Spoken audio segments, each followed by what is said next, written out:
साथ अमरकुंड में स्नान करने चलना है।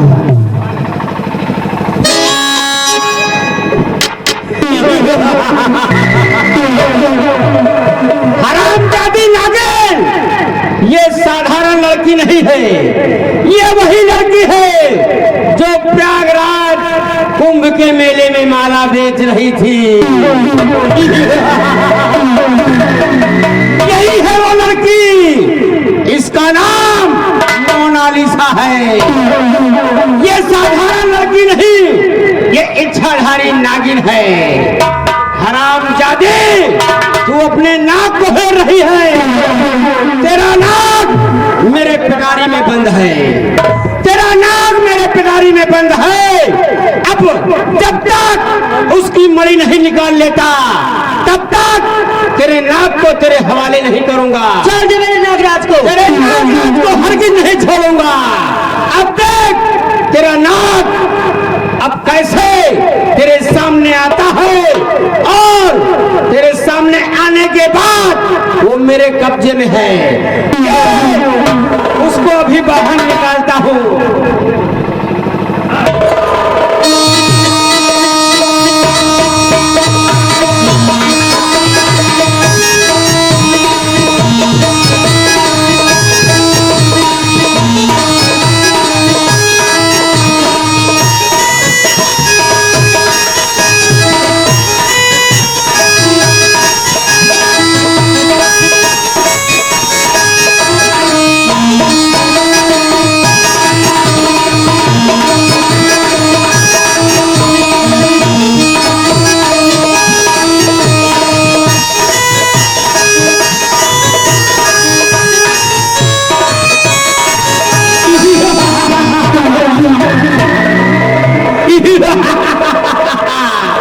नागिन, देख तेरा नाग मेरे पिटारी में बंद है।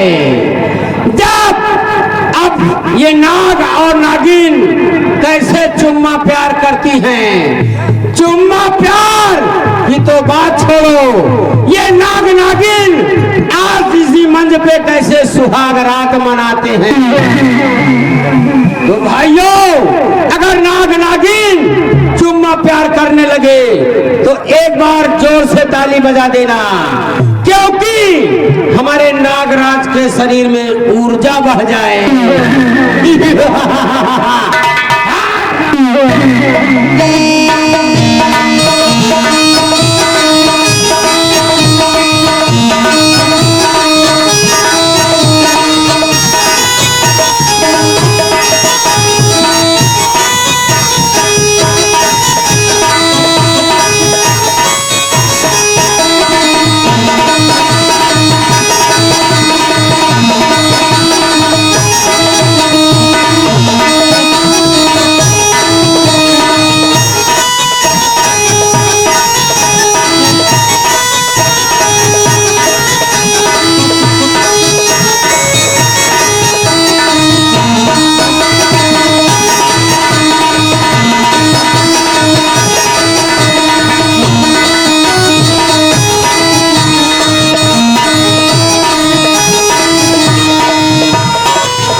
में है। छोड़ दे मेरे नागराज को, तू यहाँ से चला जा। तेरे नागराज को मैं हरगिज नहीं छोड़ूंगा, इसलिए जब तक इसकी मणि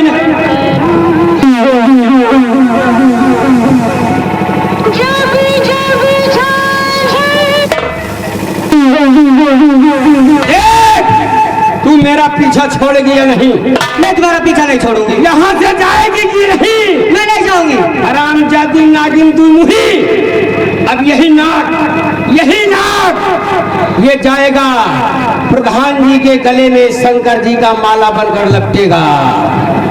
प्रधान जी के गले में शंकर जी का माला बनकर लपटेगा और ये नाग देवता प्रधान जी को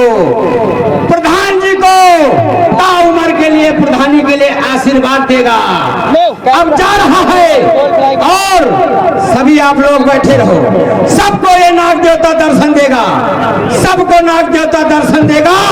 और ये मेरा नाग भूखा है, जिसको भी दूध पीने के लिए 10 रुपए 20 रुपए देना है, ये नाग देवता देखो।